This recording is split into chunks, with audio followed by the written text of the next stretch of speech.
Travis. Thank you. Well, I appreciate it. Good to be with you guys here at Dallas One again. If you've got a Bible on your phone or whatever, you can do me a favor and turn to Matthew chapter 14, 13 through 21. To give you a little bit of context about the passage that we'll be talking about this morning, we're jumping into the middle of Matthew and the middle of Matthew chapter 14. So in the first half of this chapter, we learned that some things have happened with a figure that was important in Jesus's life, a guy by the name of John the Baptist.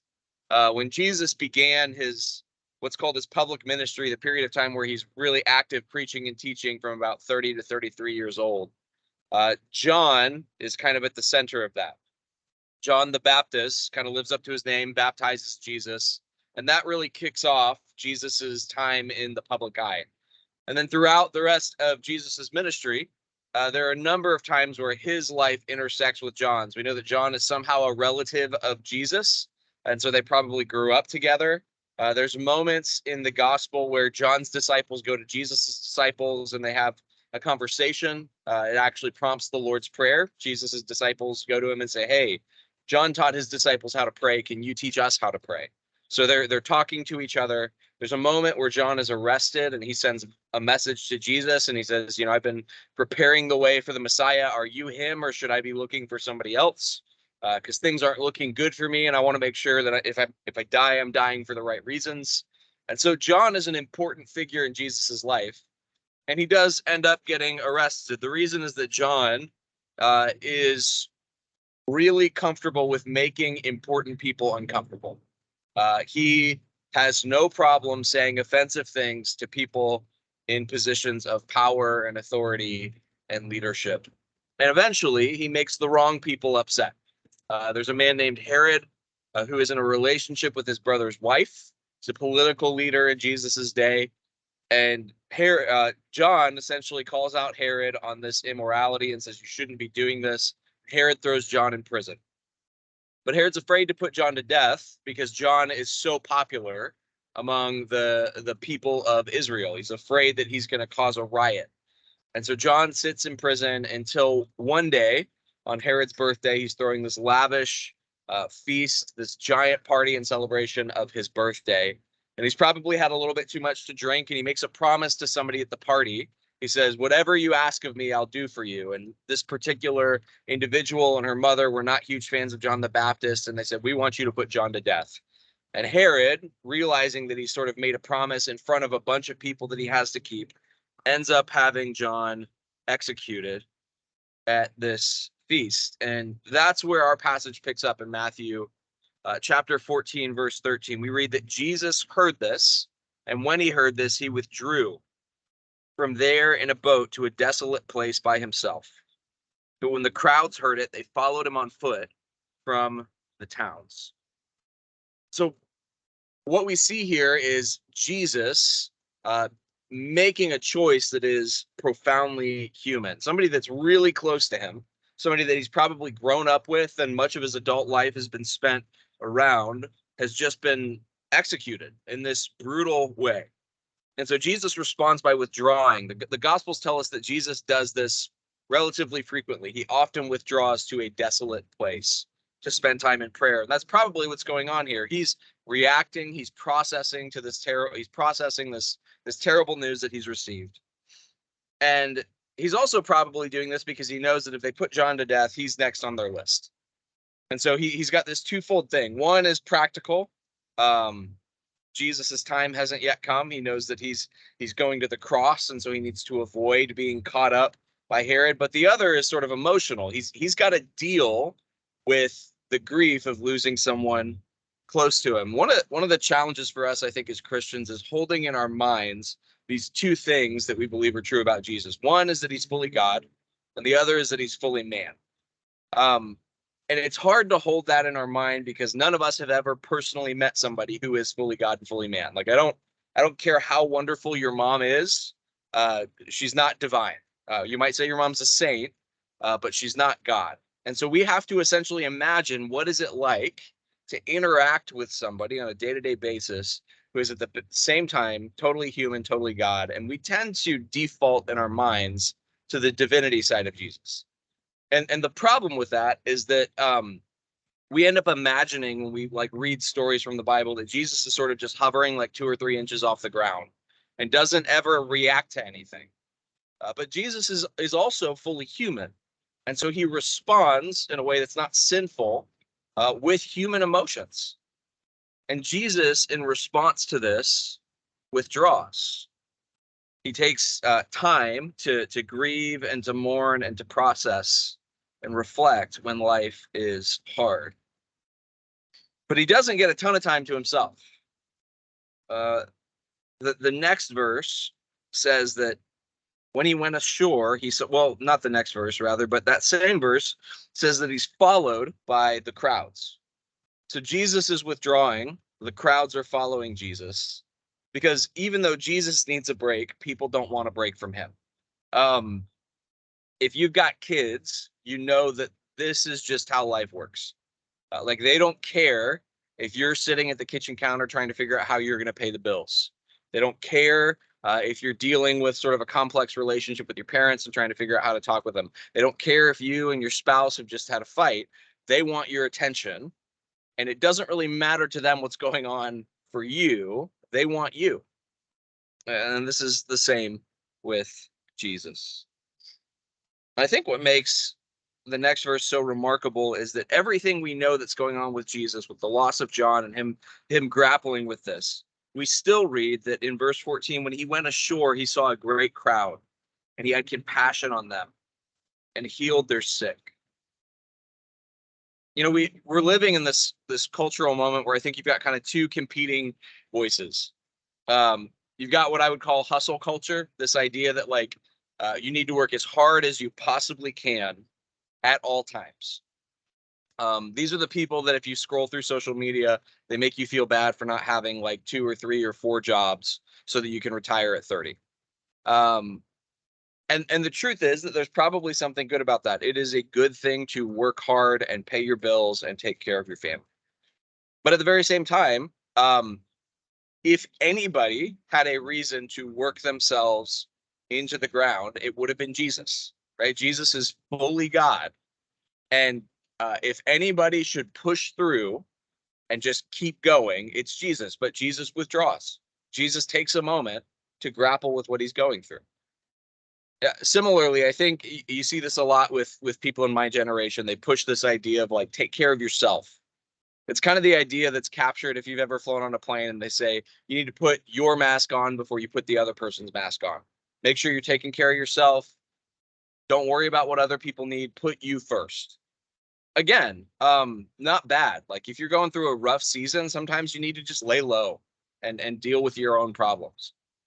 But at the very same time, Jesus is going through something profoundly difficult. And yet when he sees that there are people who need him, he has compassion on them and he steps out of what he's going through to take care of the needs of others.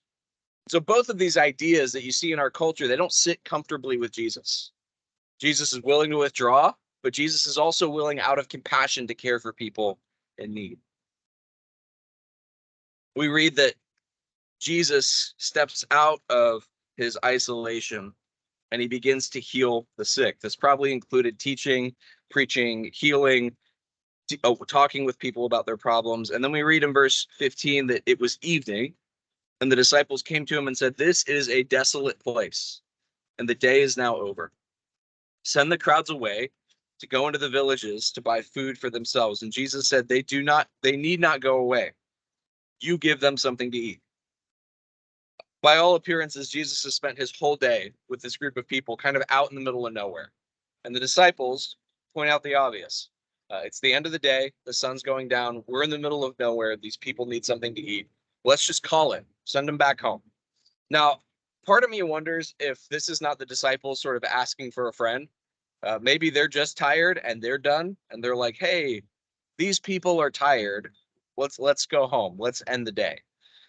And Jesus makes this response that there's a Bible scholar, R.T. France, says he thinks Jesus is probably being sarcastic. And I like that idea. Again, if we're talking about like the humanity of Jesus, he says, why don't you give them something to eat? What you know, if you read the rest of the passage, is there's over 5,000 people in this crowd. They're just counting the men. And so if you add women and children, 6,000, 7,000 people, and Jesus is like, yeah, you feed them. And the disciples respond, how would we do that? All we have are a few loaves of bread and a few fish. Specifically, they say we have 5 loaves and 2 fish. So our church in Ybor City is about 100 people, 85 on any given Sunday. And we shop at Publix a couple times a month as a family. I've seen the finest specimen of a Publix loaf of bread, and 5 loaves of Publix bread are not going to feed even 100 people. So you think about sort of the ancient loaves of bread, not nearly as big, not nearly as easy to produce. There is no way that what the disciples have in their hands is enough to feed the people in front of them. What they have is not enough to deal with the problem at hand. And so it really does feel like Jesus is almost kind of making fun of them. He's like, yeah, take the 5 loaves and you feed everybody here. And there are moments, I think, in life, especially in the Christian life, where it feels like we've been asked to do things that we don't have the capacity to do. Where we look at what we have and then what we've been asked to do, and we see that what we have is not enough for the task at hand. And yet, Jesus makes a second request. He doesn't just say, you feed these people. He says, give me what you have. So give me the loaves of bread, give me the fish. And Jesus takes it, blesses it, breaks it, and gives it to the disciples. And somehow, everybody is fed by this very small amount. There's this phrase that gets thrown out in church a lot. God is not going to give you more than what you can handle. Let me tell you, that is not true. God very often gives you more than what you can handle. He very often gives you more than what you feel like you have the ability to deal with. Where it feels like what you have in your hands is insufficient to the task, but then he says, give it to me. And he takes it and he blesses it and he breaks it and it becomes more than enough. I can't tell you how many times there are things in my life that I feel like I am just completely out of my depth on. So we have a almost 2-year-old at home, our son Rowan, super sweet kid, but he has learned to use the word no a lot. And so we'll be sitting at the dinner table and Rowan will take 2 bites of his food and then he'll get up to go leave because he doesn't want to sit in his high chair anymore. We'll say, Rowan, you need to eat dinner. And he just looks at us and he says, no. And I don't know what else to do. I'm like, I can't argue with the 2-year-old. I can't reason with the 2-year-old. So I look at my wife and I'm like, I've done all I can. Eat your dinner.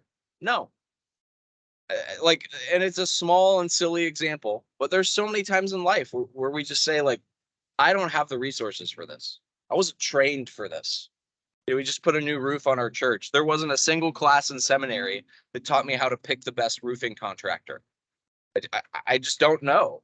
And so I've had to trust that when I take what I have and I put it in the hands of Jesus and he blesses it and he breaks it and he gives it, it becomes enough.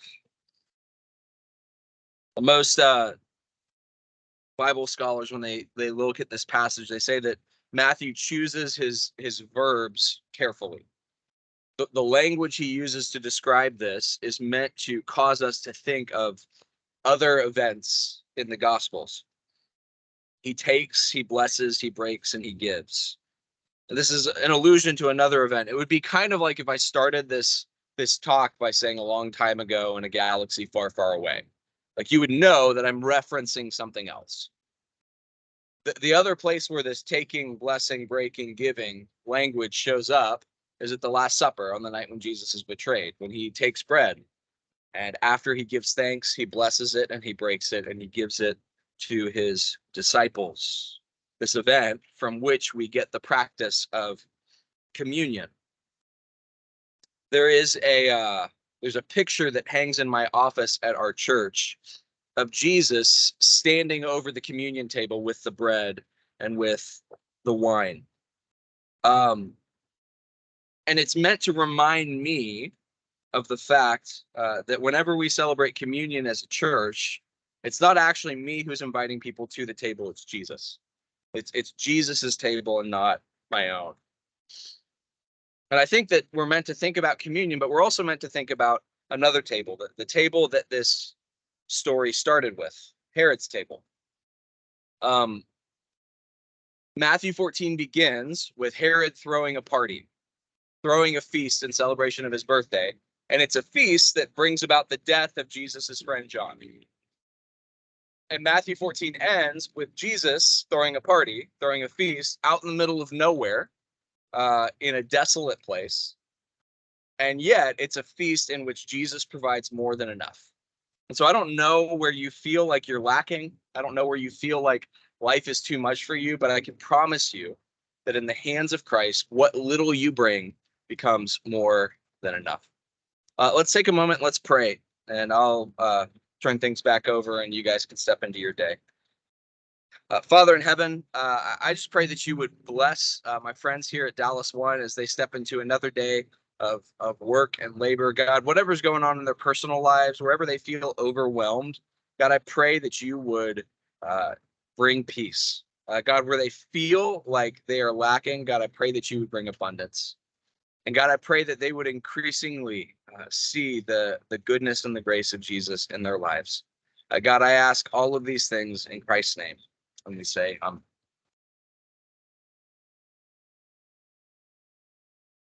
Awesome. Well, thanks, Travis. Great word. Yeah. So Jesus can kind of get us through right now, going through a tough season, but with work, but just being busy and a lot of stuff going on. So Jesus will get us through this and lean on him. So thank you for that word. Well, everybody, anybody have any questions, comments, or anything? All right. Well,